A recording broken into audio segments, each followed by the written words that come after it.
Hello students, today we will continue with the chapter polymers and topic for the day will be rubbers. First we will discuss about natural rubber. It is a naturally occurring polymer and obtained as latex from the rubber trees. Monomer for the natural rubber is isoprene. It is commonly known as isoprene. This is the structure of isoprene. IUPAC name of isoprene is 2-methyl buta-1,3-diene. 2-methyl buta-1,3-diene. And this is the structure of polyisoprene, that is natural rubber.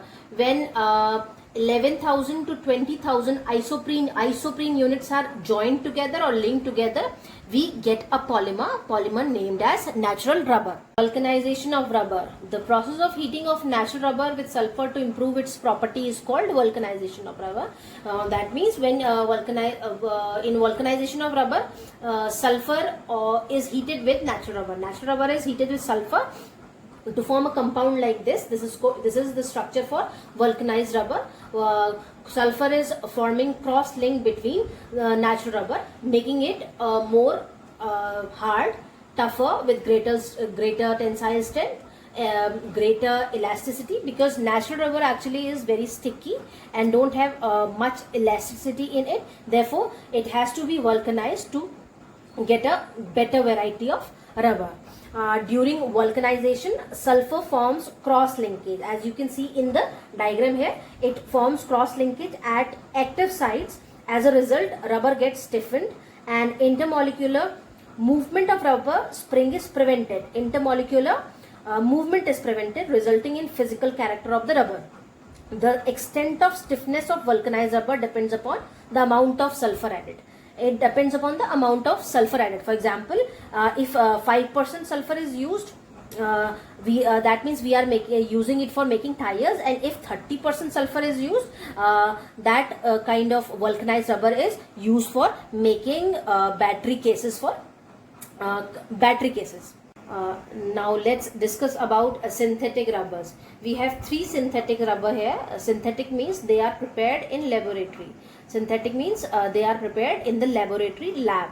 First is neoprene. Monomer for neoprene is chloroprene, and IUPAC of chloroprene is 2-chloro-buta-1,3-diene. When it is subjected to polymerization, we get neoprene. This is the structure of neoprene. See the difference between bonding here. Second one is styrene butadiene, that is also called Buna-S. S is for styrene. This is the structure of styrene.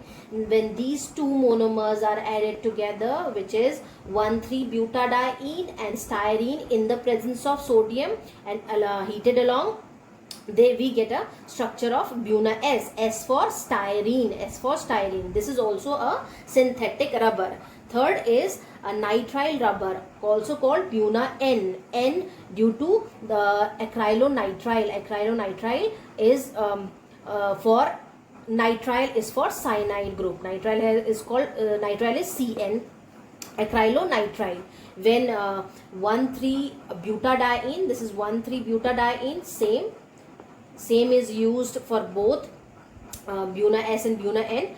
1,3-butadiene and acrylonitrile, both are added. We are getting a product, which the product is called Buna-N, which is also a synthetic rubber. So we have studied three synthetic rubber, monomers of three synthetic rubber and their structures: neoprene, styrene butadiene, Buna-S, and nitrile rubber, Buna-N.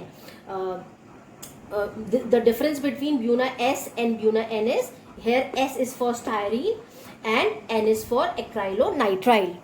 Last topic for this chapter is biodegradable polymers. Why we have to study about biodegradable polymers? Because plastics are frequently thrown away rather than recycling, and ordinary polymers do not degrade naturally by light, oxygen, or any microorganism. Therefore there is a serious problem of their disposal. The main option is to produce biodegradable polymers which can be broken down rapidly by soil microorganism and therefore do not cause any serious effect on the environment. So what is the real definition of biodegradable polymer?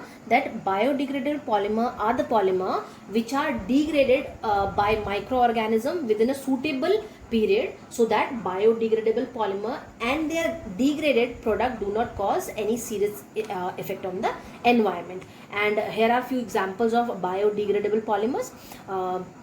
First is PHBV, PGA, PLA, and nylon 2, nylon 6. PHBV is beta hydroxybutyrate, co-beta hydroxyvalerate.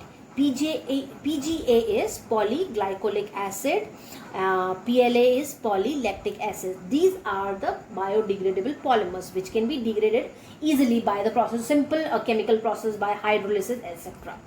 Okay, so biodegradable polymers are very helpful in our environment. They do not cause any pollution. They are degraded easily by microorganism or by simple chemical reaction. Okay, I hope you all understood the topic, and that's all for the day. Thank you.